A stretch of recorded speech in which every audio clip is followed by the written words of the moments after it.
community a few years ago saw the effects of war again when Sergeant Jason Harkins died in action in Iraq. So, teach your children why we do this and why we are here and why this means so much to everybody. 2 native sons that I only spoken to, there's more, plenty of them, that have this community has given up. Our forefathers, when they came to this country, the intent was not to find a place to have a vacation or not to find a place to drop a plow and plow the cornfield or do some. They were looking for freedom. And thank goodness we still have it today, thanks to the military and the armed forces of the United States. Now, with that being said, it come to my attention a few days ago. Y'all know I always do a proclamation for somebody on this day. It's hard to do. There's so many people around here that's been involved in so much. But this year, a lady come to me and she said, I want to help you just a little bit. And I said, what do you want to help me do? And she said, don't you give a proclamation? And I said, I certainly do. And she said, well, there's a man in this county that's been active in the military, and she said, I think he needs to be recognized. And I said, well, who is he? And she said, his name's Gilmer Vandiver. And I said, well, I know Gilmer Vandiver, but I've known him. He's a native son, born and raised here in White County. And she started telling me just a little bit of the things that he had done. And I know he was commander of the Legion Hall here for a long time. Native son who left here, 46, Gilmer, is that right? Retired in 69.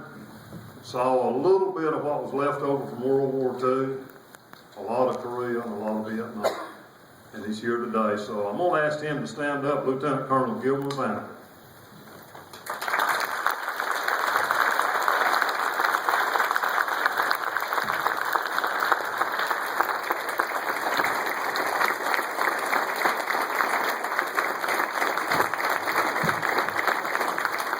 I'm going to read this proclamation. It says, whereas Mr. Gilmer Vandiver was born on June the 19th, 1929 in Helen, Georgia to Lawrence and Jewel Vandiver and was raised in White County with his late brother Lamar Vandiver. Later married Brenda Franks on August the 13th, 1967 and had 2 children.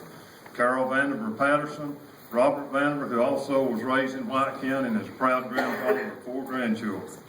And whereas Mr. Gilmer Vandiver is a retired veteran of the United States Army, having joined the Army in August of 46 at age 17, retired in November 1969, and during his military career, served the United States of America in various capacities and received numerous commendations which are deserving of honor and recognition. And whereas upon his enlistment in 1946, Mr. Gilmer Vandiver completed his basic training at Fort Knox, Kentucky, was assigned to the 350th Infantry Regiment and the 88th Infantry Division in Italy. And when the 88th Infantry Division was deactivated, he returned to the United States and was discharged in November of 47.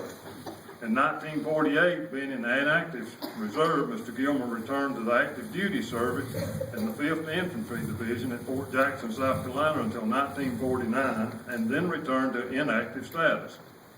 And whereas Mr. Gilmer Vandiver returned to active duty again in June of 51 to Fort Benning, Georgia, then to Fort Jackson, South Carolina, and then to Korea in February of 52, serving as a platoon leader and the company commander in the F Company of the 32nd Infantry Regiment, 7th Infantry Division, through January of 53.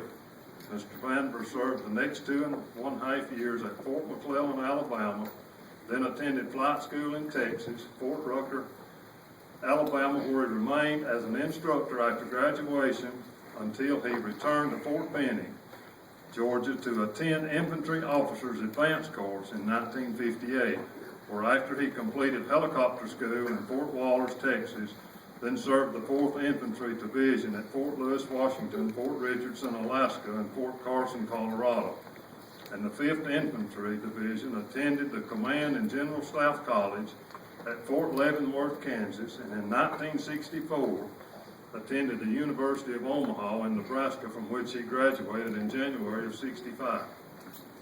And whereas after receiving orders to Vietnam, Mr. Gilmer Vandiver was assigned to a 10-week aerospace course at the University of Southern California, to the helicopter gunnery instructor course at Fort Rucker, Alabama, and upon a revival arrival in Vietnam was assigned to the 1st Cavalry Division in the Central Highlands, where he served for 1 year.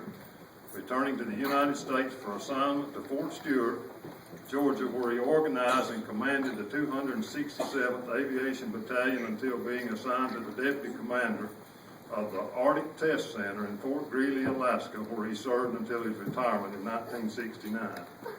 And whereas Mr. Gilmer Vandiver received more than 20 decorations, medals, and commendations during his military career, including the Army Commendation Medal, the Legion of Merit Award, Army Aviator, Senior Badge, World War II Victory Medal, and Meritorious Service Medal, to name just a few.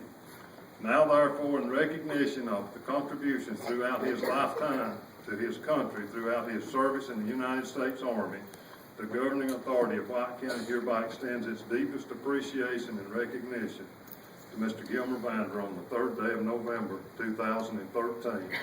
Travis Turner, White County Board Chairman, Lynn Holcomb, District 2, Terry Goodger, District 1, Craig Bryant, District 4, Edwin Nix, District 3. Congratulations.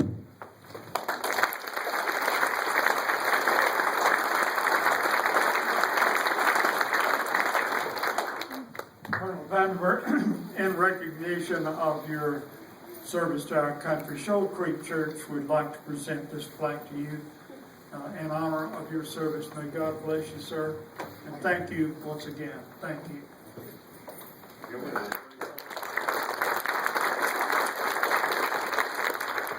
I don't know what I did to deserve this. The county has about 2,500 veterans.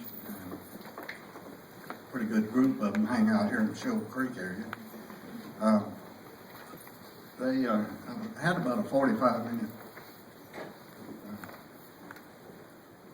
thank you presentation, but they didn't have the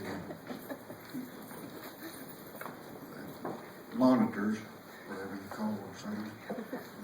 So I can't use my speech. So, again, I'd like to thank everybody, and particularly the church. And on the matter of interest, he mentioned that back in '76, the American Legion honored our World War I veterans. And at that time, we had about 23 or 4 showed up at the ceremony, and there was about that many that couldn't make it for one reason or another. So that was, in '76, there was about 50-odd World War I veterans in the county. That was 58 years after World War I. Now it's been, another 60-something years since World War II. And as he mentioned, they're going away fast. So we need to honor the World War II and keep them in mind. And thank you very much.